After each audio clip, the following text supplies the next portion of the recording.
Hey guys, it's Amy from Paper Crane Wishes, and today I'm going to show you how I construct this beautiful flower paper bouquet.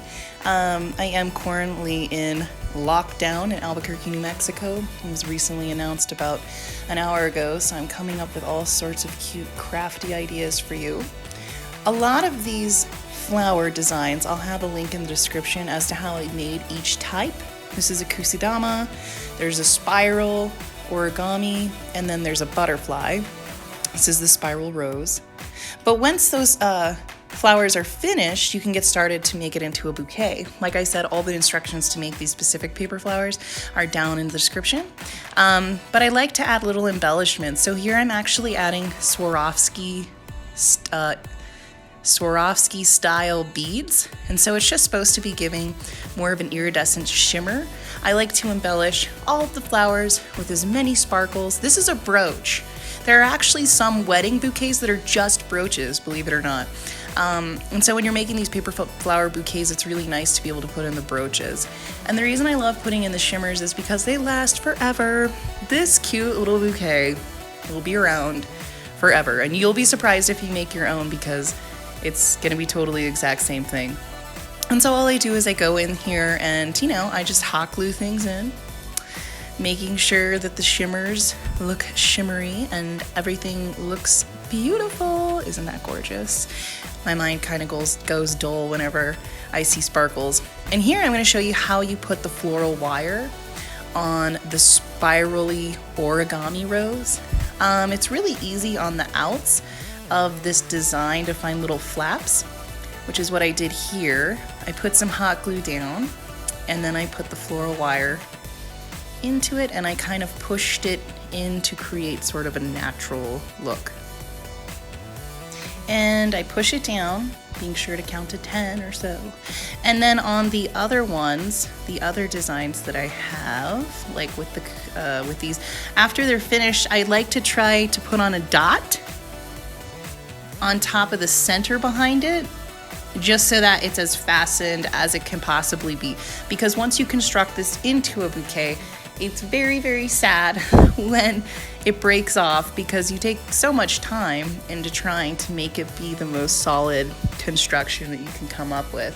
So here I am, I'm just putting them onto individual floral wire, and I'm gluing the bottoms to add stabilization, because the stabilization of the roses is what's going to really create that structure and that form of the bouquet.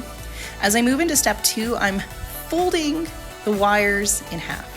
And the reason I'm folding the wires in half is because as much weight as you can get into the stem, the holder of the bouquet, the better it's gonna be for it to stay a fully functional structure. So by bending them in half, I'm adding more weight to the base of what would be where you will hold the bouquet.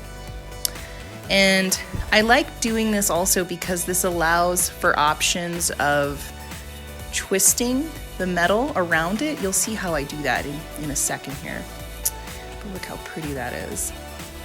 Wow, and now here comes the fun part, which is where we get to put all of our favorite flowers all around, see what the prettiest way is for them to look, just enjoy marveling at their beauty and their structure.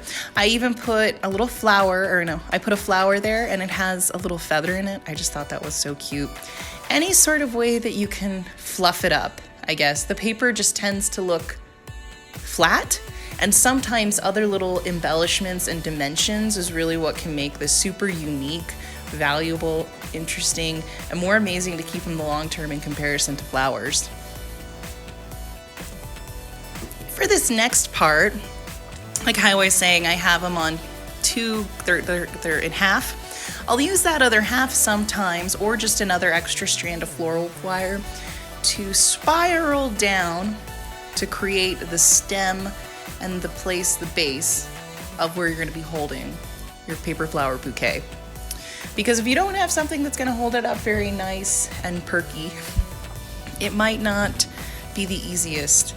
But after we do that, you can see the formation looks really good.